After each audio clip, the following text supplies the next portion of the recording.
So it looks like the next on the new business is there is an Aspen community meeting on May 17th.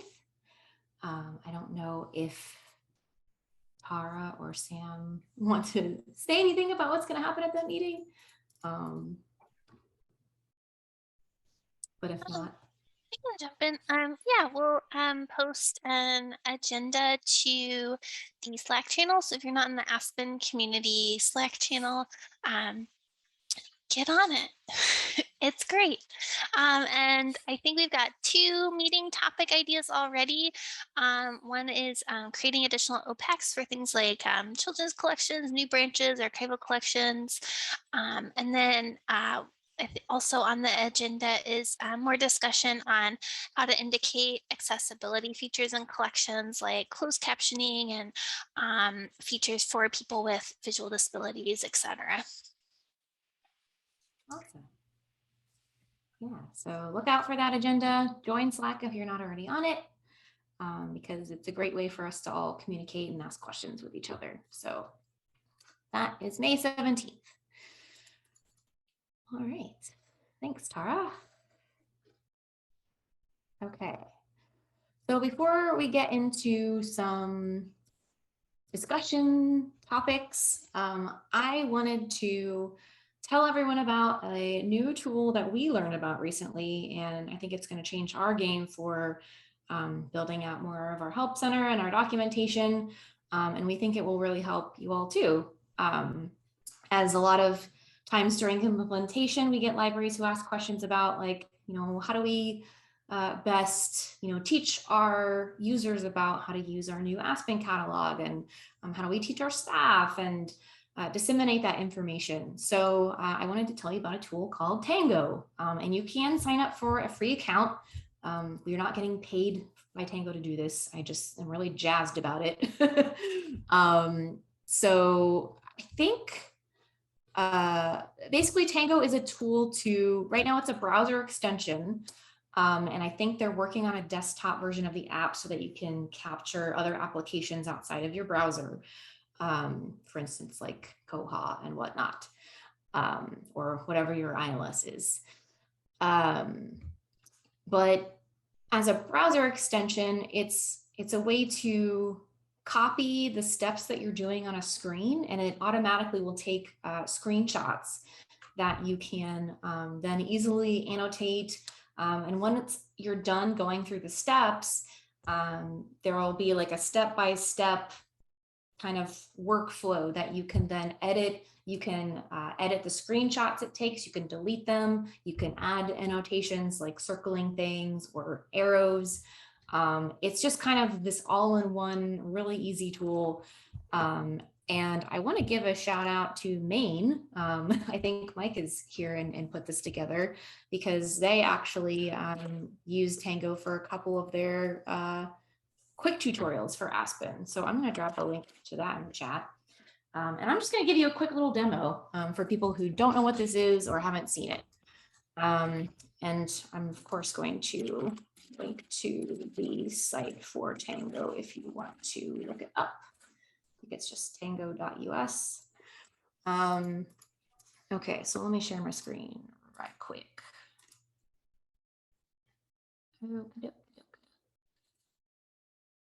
Here we go. So let's say I wanted to make a tutorial about how to create a system message in Aspen. So I have my little Tango browser extension installed. So I would just click that to activate it. Of course, I have to sign in first. Womp womp. Now it's signed in. So once you're signed in, it'll have this big button that says capture workflow. So if I start that, that's saying, all right, now it's starting to record my steps. So as you can see, when I move around the screen, it's like highlighting different parts of the interface, so that when you click them and it takes the screenshot, it's already kind of highlighted that piece. So I could, the first step is click on this drop-down menu, then click on Aspen administration. And as I do this, you'll notice this little check mark down here has a little number. So every time you click on something or scroll through the page, that number will go up, meaning it's like registered a new step.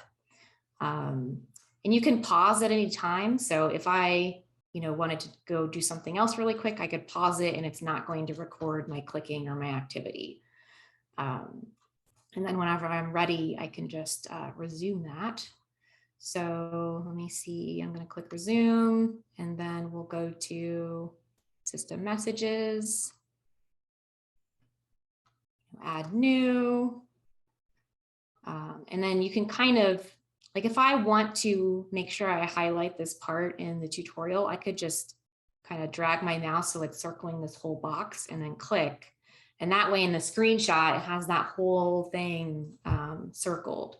So I'm just going to type whatever. I could highlight this box saying, okay, the next step is type something in the box. And then you could, check these boxes, main library, save changes. And then there's my little system message. So if I want to see what I have, like if I'm completed this workflow, I click that check mark and you get some fun confetti. And then you can see this generated step-by-step thing that it's created for you. So you'll have to go through and do some editing, maybe deleting some things, like I might delete this first step. But it's pretty easy. And if I wanted to edit a screenshot, let's see. Oh, I don't know. Let me pick this one. So if I wanted to edit this, you just hover over the screenshot, click edit content. And there's tools to add like an arrow. You can use the rectangle tool to like highlight certain things on the interface. You can also zoom in. Whoops. Not that. So you could really zoom in on certain things that you want. You can add text. Like there's all kinds of stuff. If there's sensitive information on the screen, you can blur it out. And advantage of a pro account, I guess, is you can select things on the screen to blur before it takes the screenshot. I haven't played around with that, but you get the idea. So once you have edited it all to be exactly what you want it to be, you can click the share and export link. And this is really cool. So you can copy the link and it's just going to share a site that they can go and view those step-by-step steps. There's magic copy. So if you have a website, it will copy the HTML code, which is huge for us, with the web builder and everything. You can just copy to clipboard all the code and it pastes it right into like the web builder or whatever your website is. So I think I made a page called Tango Test just to test it out. And this is what it looks like, just pasted into the web builder. I didn't do anything else to it. So it puts all your steps, has all the screenshots there. Super cool. And you can also download as a PDF and share it out that way. And I think on Maine's site, that's how they have it. So they've embedded the PDFs for their tutorials. Or maybe it's just embedding the code for the site. So yeah, I just wanted to show you and tell you about it really quick because I thought it was super, super cool. Let me see what's going on in the chat really quick. You just changed my life. This is really cool. Cool. Could you convert or paste it into a Word document? Yeah, I think you could copy it and paste it into a Word document. Yeah. So it changed my life personally. So I really wanted to share it out with the community because way cool, but the county won't let us install Chrome extensions. Sad face. That is sad face. Mike says, yep, we're using the full embed option to get the slideshow with zooming. That's really cool. That's awesome. I might have to look into that too, because I like the fact that it zooms in. on different parts of the screenshot. So I didn't want to take up too much of your time with that, but go forth in Tango. And if you make any cool Aspen documentation, definitely share it with us, because we're trying to build out our help resources. And Chanel, to this day, I am still using that documentation you made for the theme settings. So we really do appreciate and use the things that you send us. So it's a community effort. Also, just a plug, you might be seeing it in tickets, because one of the ways that we would like to use it, we brought a pro account so that we can get our Aspen branding and everything on it to use for documentation. But this is going to be huge for releases when we do like QA and testing to make sure everything's working. But also we might be sending you some links out in support tickets, just so that way we don't have to write like all the steps and send the screenshots. This way you'll have like a nice little document to see some support stuff. So look for it, and we're super excited to use it. Yeah, and to that, adding on to that, if you want to use Tango when you're reporting tickets to us, that can also really help, because it can be really hard to, describe all the different steps you took and then make your screenshot. So you could literally just go through the actions and show us, what you're seeing, and it tells us what steps you took to get that error, that weird thing to come up, or that thing that you have a question about. So feel free to use Tango and send us the Tangos for your tickets too. So yeah, Jonathan, that is weird. I hope that they change that. They seem like a pretty new company, so I imagine that as they grow, they'll continue to add it for different browsers and things like that. Chanel, I love getting around the county restrictions with Firefox. Maybe write to them and tell them we want Firefox extensions. I think the desktop version that they're releasing is supposed to be coming in June, so we'll see. Cool. Well, glad we could bring something useful into your lives, or something to look forward to. Next, let's go on to discussion. So I'm going to turn it over to Jordan for the priority and planning review. Hey, everybody. So this is just our normal time that we take to talk about what we did last month and then what our plans are for the next release, just kind of checking where we've been and where we are. So when we talked to you at the last Aspen gathering, we said we had a couple different things that we were doing, but we were really going to focus on the partner priorities, particularly related to those implementations, but we got some other things in as well as a good number of high priority bugs. And that's where some of that website searching came out of, and some of those features that Mark showed you. In fact, I've noticed, like with the bugs, when people are reporting bugs, not only do we get bug fixes, but we also tend to get features out of it too, which is pretty cool. We also had some planning to do some reports in the back end. Again, not stuff for you, more stuff to make our lives more efficient. That's one of the things that we ended up postponing. So we did get a good number of partner priorities done, good number of high priority bugs. We postponed those support things for us, but that's okay, because we're always focused on what we need for you. As Mark said, we finished the e-commerce integrations in the previous release, but along with testing, we always uncover little things, and every library is a little bit different. So I would say that's still ongoing. We're still doing some work with that e-commerce integration testing as libraries start to turn on these new e-commerce integrations. But then the bonus feature that we got out of some of those bugs was that searchable help documentation. So you can, I'm sure you'll start to see us building documentation with Tango, and because now all of that can be embedded in Web Builder and searched, just imagine where that leads us. So this is what we're looking at for the next release, 2206. Again, just put what we talked about on the left. So let's focus on what's on the right. With some of the high bugs that we've been looking at, both related to languages and related to search, and also combined with the conversation that we had in March about how we want to separate out languages, we've decided to tackle that work early in this release. So Mark's going to be doing some work within the Solr indexes to fix bugs and separate out languages. He is planning on releasing that code to test servers. We think sometime maybe late next week or early the following week. The reason we're kind of doing this little extra bonus test release is so that you can test it, look at it. When we had that conversation in March, we heard a lot of people saying like, yeah, we really kind of want to see this, but this isn't something, these types of changes aren't things that we can make a configuration option for. You can't kind of either have it this way or have it the other way. We got to change everybody.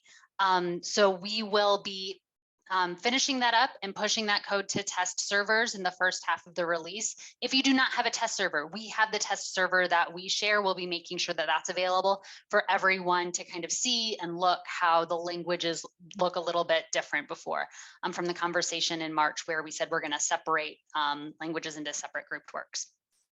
In addition to that, we're also going to be tackling more high priority bugs. Some of that's related to the searching and additionally more partner priorities. I want to get to a few more. All of you have been doing a great job ranking your priorities. So we want to make sure that we're tackling the things that are most important to you. Other features, we have another ILS implementation that we have several months to get done, but we're going to start working with Evolve, the Evolve ILS. We have a new library coming on later this year with that.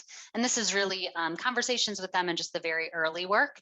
And then our stretch goal for this month that my fingers are really crossed for is the EBSCOhost integration. So if you have EDS right now, then great, you kind of already have that. But if you only have EBSCOhost and don't want to pay for the additional EDS, we will be able to search the EBSCOhost databases. Or if you have EDS and you don't want to pay for it anymore, because maybe this integration is good enough, that would be one more thing you could help with your budget. So that is our plan for the 22.06 release. And one more thing, just a little bit of, if I said set your priorities and you had no idea what I was talking about, this is how you set your development priorities within Aspen administration. It's typically one of the last modules. So go to your Aspen admin page and scroll all the way down to the bottom. You'll see set priorities, and then you can choose amongst your tickets which priorities. And we're really, really focused on priority ones, especially, and looking at those and making sure that we understand what your top priorities are. Obviously, we can't get all of them done for every release, but I do look at them every single release and we try to figure out what can we do, what makes sense to do. So we are focused on that. So we appreciate you taking the time to do that. And that is it. And I will be handing it over to Elise. Hey everybody, well that was a tough act to follow, and especially with the Tango tutorial, the life-changing Tango tutorial, but we do have some exciting news that in-person conferences are back and better than ever, and we are going to a lot in May. So first of all, next week we have the Alabama Summit, which is going to be at the Huntsville-Madison Public Library, so we're super stoked about that. And then we have the Utah Library Association Conference, May 19 to 20th. We'll be in booth 13, I think. It's on the blog post, so we're excited about that as well. And then finally, we have the Florida Library Association Conference, May 23rd. Woo, Cal, yes, Florida in the house. I'm in Florida too. So we'll be there May 23rd through 25th. So we're super excited. And what's even cooler about that one is that one of our amazing partners at the Okaloosa County Public Library Cooperative, Vicki Stever, will be giving a presentation on the dynamic duo Koha and Aspen Discovery, an open source love story. And then I know this is in June, but I have to just plug ALA. We will be at ALA this year. So if any of you are going, we would love to see you. And possibly if you're interested in doing a partner presentation. Okay, I see some hands. So feel free to reach out to us because we're going to be looking to do presentations again.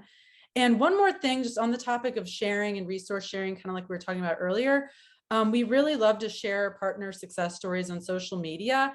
And recently, Santa Barbara did a really great video on Aspen Lida. It was like a tutorial for their patrons. So I'm going to go ahead and share that in the chat. It was super cool. So if there's anything you ever want to share, like your OPAC or anything at all, please share, tag us. We would really love to see it. So that's pretty much all for me, but thank you. Awesome. Thanks, Elise. Yeah, lots of exciting stuff coming up. I wish I could, one day I want to get to a conference so I can meet some of you in person. Because yeah, going through implementations, you get to know people, even in support tickets, like let's talk library stuff. Let's hang out. Anyway, so I would like to talk about continuing education with Aspen. And Cal, I'm sure she can chime in whenever she has thought about this, but Cal and I were talking yesterday, and we've kind of been playing around here and there about what would be helpful. How do we reach libraries who have been live for a while? And time goes on and maybe you forget some of those things that you learned in implementation, or you didn't have time to implement some of the things you wanted to explore, like Web Builder or Open Archives or whatever. So we're kind of wanted to bring it to you all and see what you thought might be helpful as far as continuing education. I know some companies, they do like periodic webinars, like every month they have this, and if you can attend it, you can attend it. Or maybe more of a hands-on workshop sort of situation where you sign up and then you get sent assets and things to work with, and then you learn how to make a web builder page from scratch. So what are your thoughts on the delivery method? What would you like to see for continuing education? What needs do you have? Okay, I have ideas. Don't I always? Okay, first, asynchronous, because my schedule is hell.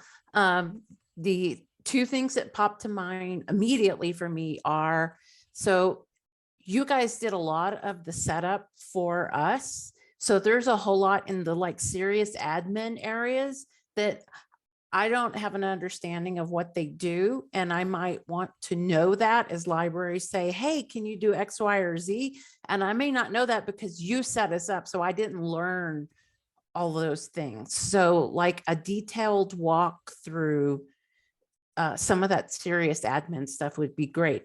The other thing that would be great is, because we're an ever-growing consortium, is what is the process to add a library? Because again, you guys set us all up, and now as here and there, we're going to need to add a library, and I need to know what are the steps I need to document to go through that without having to get you guys seriously involved every time. So that's my 2 cents. That is excellent. And that's actually something we've been talking about a lot lately, because especially with consortia situations, you have new libraries joining, and it's like, okay, so do we pay Bywater for a whole new suite of training? Or like, do we just, how do we train you to train and onboard new libraries in your consortia? Because we want to prepare you either scenario. So yeah, that is a great comment, like processes for adding a new library, definitely. Let's see, Aaron says, yep, ditto. I love that you set up things, but a detailed walkthrough is a good idea. Okay. Katie says detailed walkthroughs would be great. Okay, interesting. Awesome. Yeah, we used to do a more detailed walkthrough when we were first doing implementations, but like the first few training sessions, we're just going through the settings one by one and asking, do you want to turn this on? Do you want to turn this on? How do you want to do this? So just for efficiency and getting set up, we changed to a different model, but we're always adapting. So it's interesting and good to know that libraries want to know more about the detailed things. Yeah, especially because when you guys walked through that, I was a novice. Right. All of it was just like, wow, I don't know what this is. So I couldn't absorb a lot of it. Now it would have a ton more meaning to me. Yeah, that is a good point. Thank you. Any other thoughts about what you'd like to learn about, even for like other staff? Maybe you want to get more staff involved in, lists or placards or something. Let's see, Katie says, right, it was information overload at the beginning, so we likely missed things we would be super into now. Good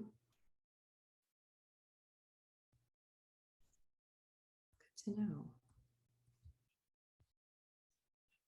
Any other ideas or thoughts or wants? Hey, I think that a lot of those advanced settings questions come into play when doing things like setting up an initial OPAC. So there might be some opportunity to capture some of that in the next Aspen gathering community, whatever we're calling it, meeting. I know I was surprised. Like I thought it'd just be like flip a switch and yeah, you've got an extra OPAC, and nope, you really have to go through all the steps you would go through, or most all the steps you would go through to add another library. That's basically what you're doing.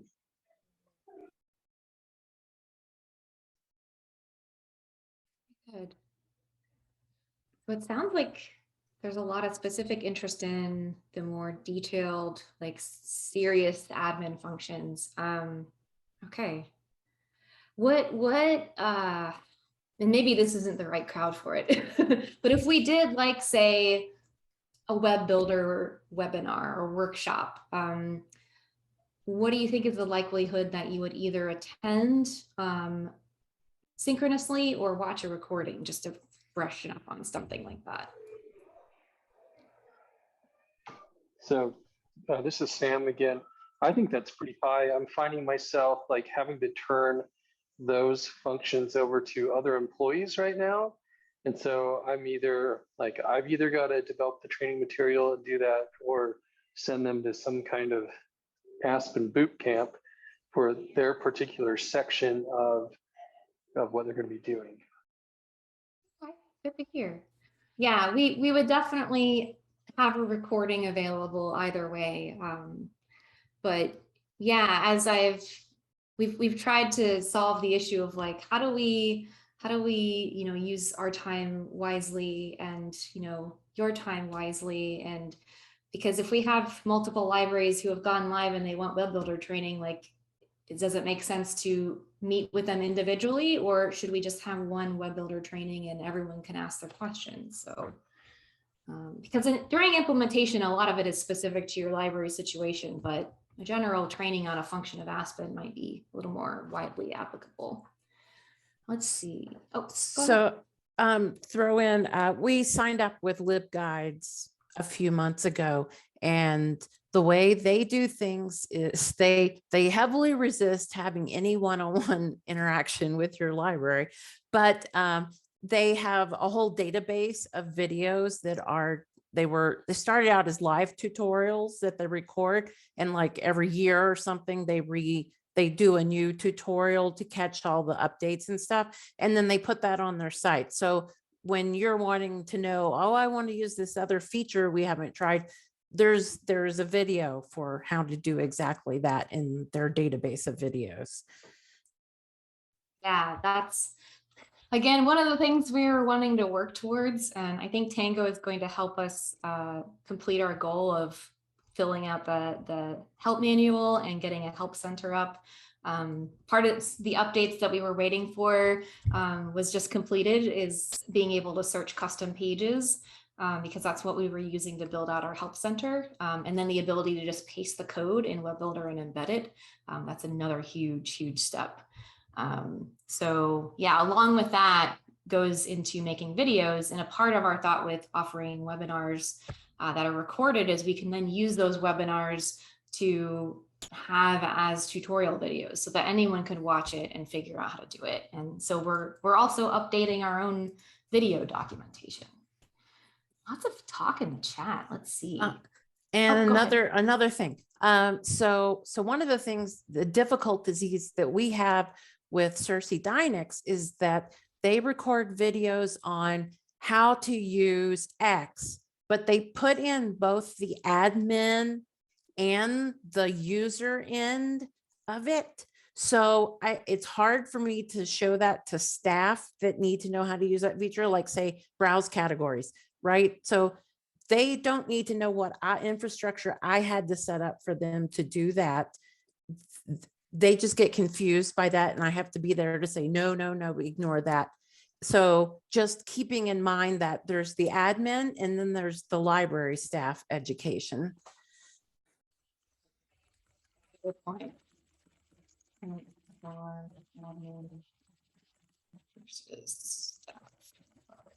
Great points. Good comments in the chat. Most people saying that love live trainings that I recorded. Can throw in questions, but scheduling isn't a nightmare. Yeah. Slack works for follow-up questions. Good point, Katie. Let's see. Dawn says synchronous recording is good. That provides an opportunity to ask questions, which adds to the richness of recordings. 100%. All right, great comments. And then maybe throw in another idea for a topic could be purchase suggestion, or we call them purchase suggestions. Sorry, I know it's materials requests. Our libraries wanted to rename it. But yeah, like a deep dive in that kind of, because I think there's so many things you can kind of do to customize those and make them work with your workflows, and especially just hearing if there was an opportunity to hear from other libraries how they've customized those and made them work for their libraries. I think that's something, especially on the consortia side, like I don't necessarily know all the ins and outs of that workflow. So and I know some folks are doing some neat stuff there. And you know, I think some of our libraries are like, you know, depending on how, you know, how their process works and how savvy they are and comfortable they are with Aspen, they kind of struggle like, well, what are the customizations I want? And some of this, oh, I'll just use a web form. And, you know, I think they just don't know how to kind of customize that and take advantage of all the options. Yeah, I would second that. I would also add that as part of that discussion is there are definitely things that our library, like I'm using it as a patron, right? But when I put in for a certain type, like I say, get me an electronic resource or a book. But then when they get me the book, they don't honor my pickup library. And I suspect there's something in the interface that, well, if you choose electronic, or I think if you choose other, I don't know that you get a choice. But anyway, the point is there's information that isn't flowing well through the system entirely. And so to discuss that with other libraries to see where we have common, you know, issues with the use of those tools. And maybe it's because, you know, we don't know how to use it properly, or maybe it's just because there's a feature that would be great. So it sounds like there might even be an interest in, okay, here's a session that's like, this is intro to whatever, like you're going to learn how to do this, you're going to learn the basics, and then maybe like a follow-up cohort or something, or for more users who have played around with it but have some questions, or maybe you just want ideas from other libraries. So I'm hearing desire for kind of two different things. Yeah, cool. This is great. Ah, you guys are the best. All right, any last or other thoughts about that? Cal, I don't know if you wanted to jump in, anything you had. Shaking her head, she's all good. Well, cool. Well, we'll probably discuss this as a team soon, these great ideas, and try to get some stuff on the calendar. And as soon as we do, we'll make sure everyone knows about them and start promoting them to you all, because yeah, I'm excited to get some of this stuff going for you. Yay. Thanks for the suggestions and the comments. We really appreciate them. All right, I guess we're now in open time. Does anyone have any open time sort of stuff? Anything goes.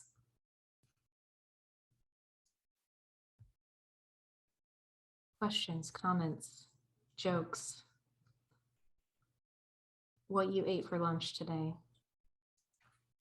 Okay, on that topic, what we ate for lunch, one of our staff members brought in all kinds of Indian food for the entire staff. So we're good. Oh my gosh. See, that's kind of the only downside of working for an entirely remote company, is we don't get to have a break room full of food sometimes. It's very sad. Ooh. And the other thing I wanted to mention, you just kind of set me up for that one. So I saw the integration of LibCal and it looked wonderful, and we're totally jealous because we can't use LibCal. So I'm wondering how many people out there, like our city uses WordPress for the website, and they use the Event Calendar Pro for the calendaring. And that's what we're stuck with. So I just wanted to suggest that that be one of the next integrations for calendaring, and see if anybody else was in our same situation where the city's using WordPress or something like that. Sorry, Rhonda, what did you say you were using again? It's called Event Calendar Pro. It's a plugin for WordPress. And that's what we have to use, unless we want to enter things into 2 separate calendars and do all kinds of crazy stuff, which we don't have the time for. We're lucky to get it in the calendar once. So I totally feel you. I mean, some libraries have used the website indexing to kind of sneak around not having calendar integration. So if you have like an external event site, you can use the website indexing to like plug in the URL for that, and it will pull in events, or try to. We are doing, well, we plan to do more website indexing functionality stuff. I'm not a developer, if you can't tell. Soon to make it even better. So that might be something you could explore. And if you're not sure, or if you run into trouble, just submit us a ticket, Rhonda. okay. Yeah. All right. Good suggestion. Good question. Ooh, Amanda from Darien is in the chat saying, we're launching our new website and coming out of beta with Aspen on Tuesday. So yay, Amanda, yay, Darien Library. We're really excited for them. I don't know if she wants to share the link to her site before they're live, but she can do that in the chat. Their site looks really cool. There, she put it in the chat. Daniel, did you have anything, or are you just unmuted? Oh, just unmuted by accident. Oh. No problem. It happens to all of us. Yeah. I just wanted to throw a really quick question to Swan. Have you guys tested the new version of web services yet? No, Okay. not yet. Let's see. James, did you have something? I do. Am I unmuted? I think I'm unmuted. Hey, everybody, it's James. I have 2 questions. One is, our director announced his resignation, and so he'll be sticking around until July. We need a new director. I figure that this is the time that everybody's looking for new directors, so it's a chance for some ambitious folks to leapfrog from where they are to where they want to be. So please, please, please think of wonderful people who would enjoy moving to Nashville, Tennessee to become director of the Nashville Public Library and all of the awesome stuff that we do. The second thing is I'm thinking about ILL integration, and you taught me how to set up a poll in Slack, and just out of the people here, I was hoping to get a quick count of how many folks are using Iliad, how many folks are using Tapasa, how many folks are using something else.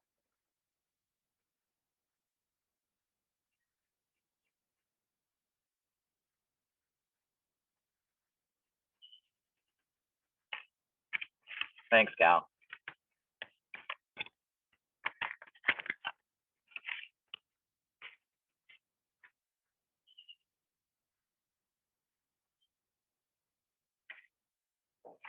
Oh, wow. That's a very wide variety of things. Okay. And then I also just wanted to give a shout out to Scott at Swan.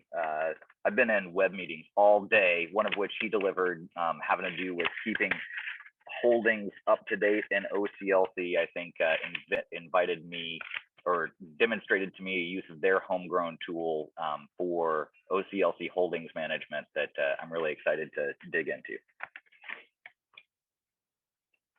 That's all.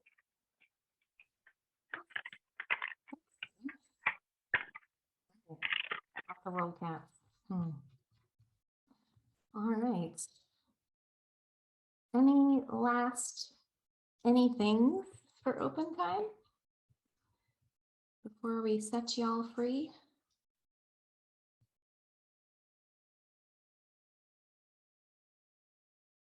Great.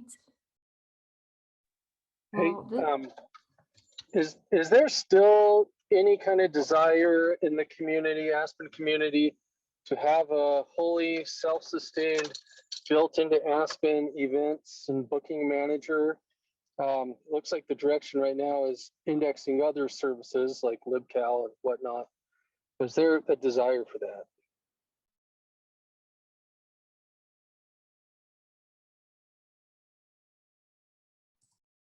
I think Click might be interested in that. We have ongoing discussions about development for our prison libraries that we're serving for calendar integrations and keeping track of statistics and all kinds of things that we are going to be attempting to do in the next few years. So.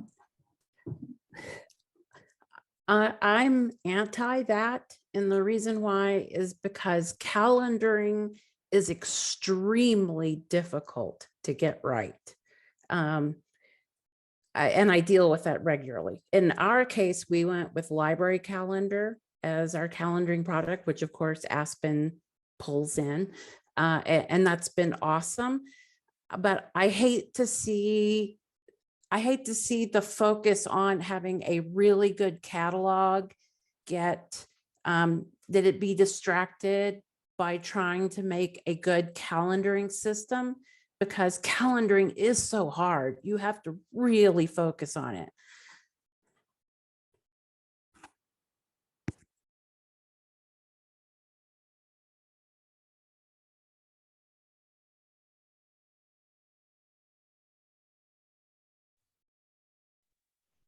on different sides. Yeah, Thanks. it seems, Just gonna say, I think as public libraries continue to become more and more event centric, that getting that recipe right is gonna be super important.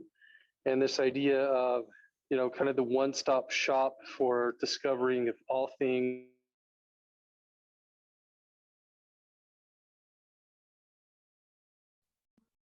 off. At least I can't hear you, Sam.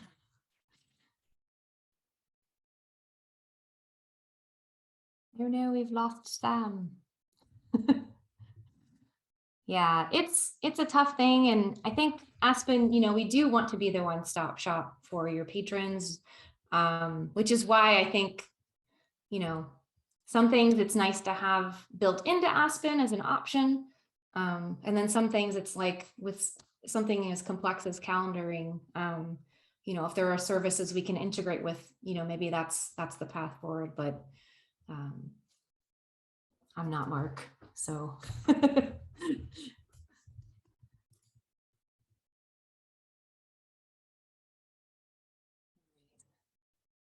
We can certainly keep it on our radar and keep talking about it. And if you have any services other than Library Market or LibCal that you're using or are interested in using, definitely talk to us about getting Aspen connected to that.